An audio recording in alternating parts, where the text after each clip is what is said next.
What's going on, guys? Welcome back to the channel. Today, yes, this is Reaper, and finally have a small update on her. So the other day, me and my wife and Austin came here. I put oil back in the car, put an oil filter back on it, hooked up an oil pressure gauge, and we started her up. But yeah, so I'll go ahead and throw the startup clips now so you guys know what's up.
Alrighty, so it sounded a little bit rough on the first startup. Of course, it had a knock for like maybe 2 seconds, then it quieted up.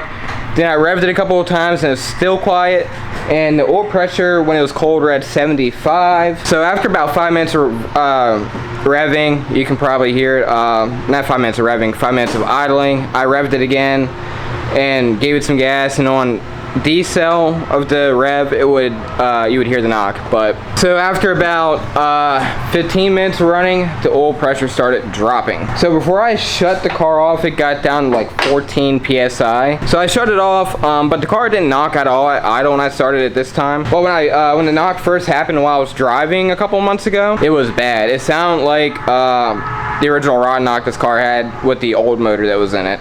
Like it was rough. Like it had no oil pressure. I know it's a dummy gauge, but it had no oil pressure. It was knocking. I pulled the oil cap off. It was steaming. Then after an hour later, tow truck came. Then I started it back up, and there was no knock and had oil pressure. That's why I've been deeply confused on if this car was blown. But I do think it has a bad bearing. It's for you, Daddy. For me? This. So the plan is, I'm gonna pull the motor, check the bearings. This motor might be salvageable, might be able just to go with just throwing bearings in it. I know a lot of y'all are gonna say, just build a motor, just build a motor, just build a motor. If I could, I really would at this point, but I don't have build a motor money. So I'm rocking with what I got. So I think I know what caused this whole issue. And I talked to Andrew from Mustang Lifestyle, and he thinks it's something completely different than what I'm thinking. So I guess we'll find out. But this car had this motor in it for over 2 years with no issues until, of course, the knock came. Andrew thinks it's the pickup tube clearance. I mean, that's a possibility, but it's got the original Mustang pickup tube in it. It's never had this issue before. I have a feeling if it was, I just have a feeling if it was a pickup tube, this would have happened a long time ago, right? Like within the first few weeks or first few months. Like this car is pretty much almost a daily driver. Like I've put a lot of miles on this motor. I personally think it's the oil pump gear wearing down, and I've talked to a couple of guys that's had it happen to them on their supercharged 2 valves, making the same power that I'm making and the same amount of boost.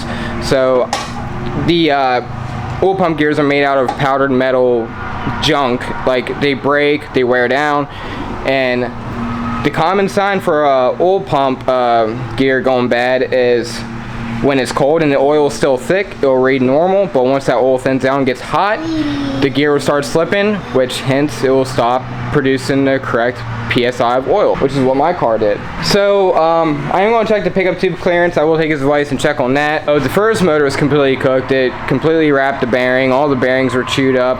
The one cam started getting shaved down on the edge of it, on the edge of the lobe. But I do plan on throwing a high output oil pump and the billet still gear in it while the motor is out, hopefully this motor, like I said, is salvageable and I can just throw bearings in it. Like, I don't think it got to that point because when it started knocking, it only ran for like maybe 2 minutes, and most of that was just coasting in neutral just to get it off the highway to get it in a safe spot.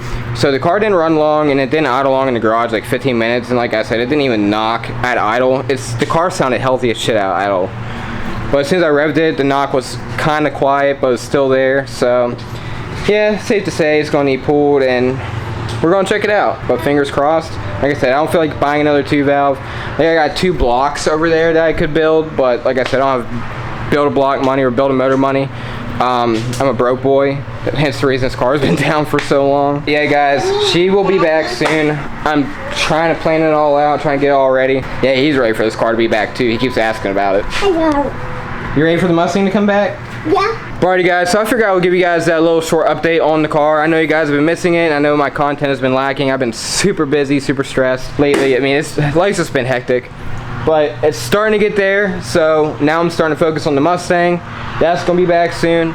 So hopefully we can start rocking some stuff out again this year. Alrighty guys, I will catch you all in the next video. Make sure you like, comment, and subscribe. See y'all later. Say bye. Bye. Say subscribe. Subscribe. He tried.